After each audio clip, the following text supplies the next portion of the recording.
Good morning students. As I always say that everything in life boils down to one thing, and that is time management. Everyone has 24 hours a day and the quality of our life depends on where we are spending our time. Our standard of living is directly proportional to the time. Even our relationship with family, our professional life, everything is how we spend our time doing the activities. So in this video I will show you my calendar and how I spend my day, and then I will tell you how you can prepare your own timetable and get the maximum output. But before beginning this video, if you are one of those students preparing for UGC-NET examination or GATE examination in English literature, then you can simply check out our study material on both paper 1 and paper 2 from our official website limitlessliterature.com. Thousands of students have got the maximum advantage out of these study materials and personal guidance program.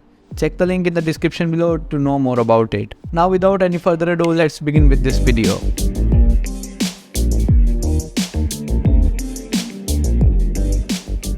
First, understand that everyone has a life. It is not like you wake up at 4 am or 5 am and start studying. My timetable will not suit your timetable simply because your life, your family, your priorities, your job is different than mine.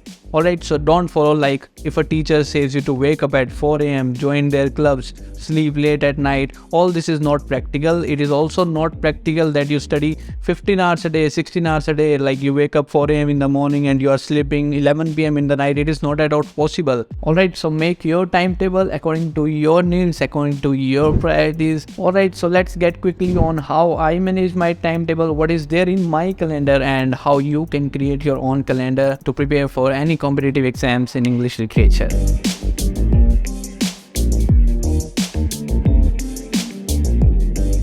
So this is my calendar. Today is the 9th and you can see here just now it is 8:30 am, and for the next 1.5 hours I will write or I will film this video, or else if I complete this video before time I will go on editing this video. And after that I have 10 to 10:45 student support where I will resolve all the doubts of the students, picking the calls of them, solving their everyday basis doubts, writing down the notes on them, what they are studying. That helps me to keep track of the students. Next is breakfast at 10:45 am.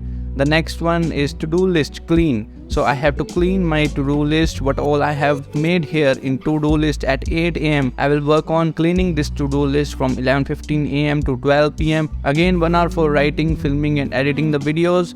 The next one is 45 minutes for the student support, resolving their doubts on WhatsApp or figuring out what are the problems they are facing and how can I resolve it. After that I have lunch, and then again student support. This is the free time which I will use to learn things or to edit the videos or to learn something which will help me in further. Then 4:30 to 6 pm is the family time where I have my tea session with my family, with my parents, and after that 6 to 7 is also free.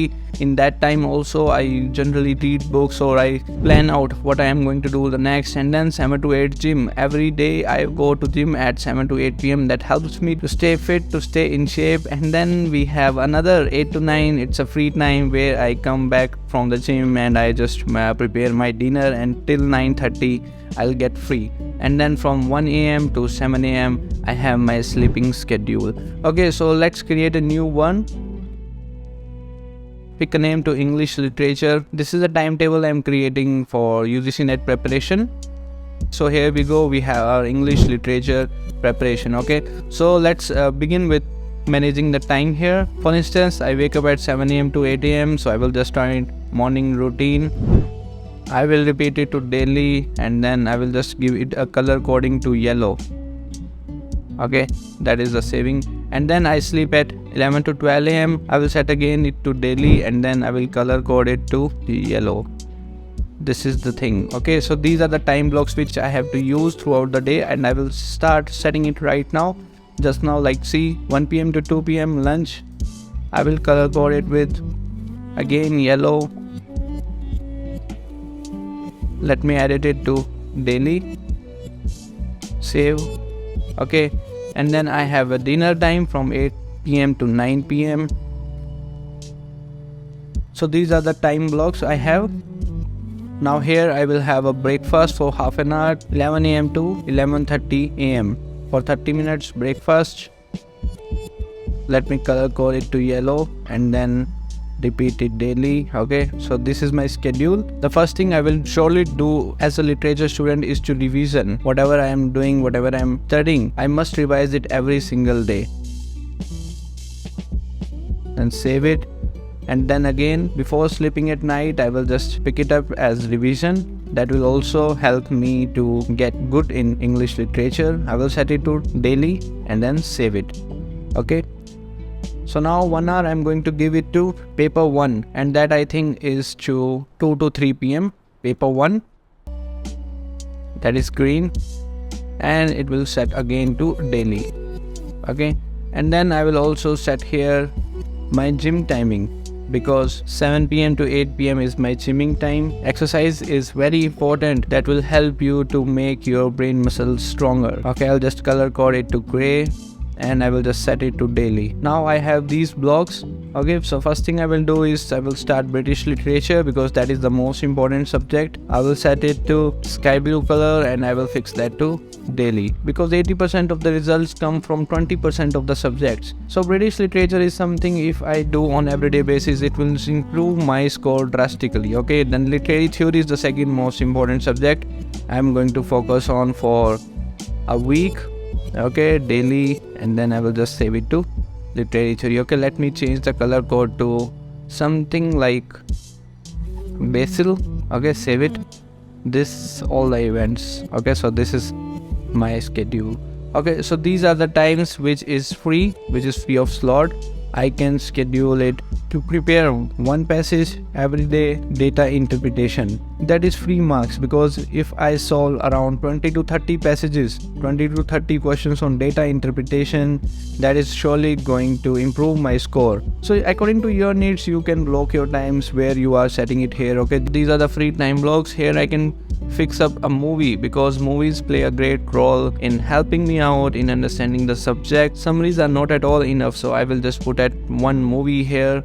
I'll watch one movie every day on important works like Waiting for Godot, Jane Eyre, so on and so forth. I will just set it to daily and it's gone. So that is how I create my timetable. I use this calendar, Google Calendar, when I used to teach in a college. When I used to have a timetable to teach in a class, I used to do this. And this really helped me to stay consistent. This really helped me to stay focused on the things which I want to do. This is my timetable for daily schedule. This is how I do my work. This is how I work. So this is how you make your calendar logically. Not like you wake up at 6 a.m., 3 hours British literature, 2 hours study literary theory, 3 hours this, 2 hours this, and you are studying 15 hours a day. That is illogical. Okay, you can study 15 hours a day for 1 day, for 2 days, for 3 days, but you cannot study 15 hours a day for a period of time, for 3 months, for 4 months. You cannot do that. That is not possible. You will burn out if you study 15 hours a day every single day for 2 or 3 days. You will start hating the journey.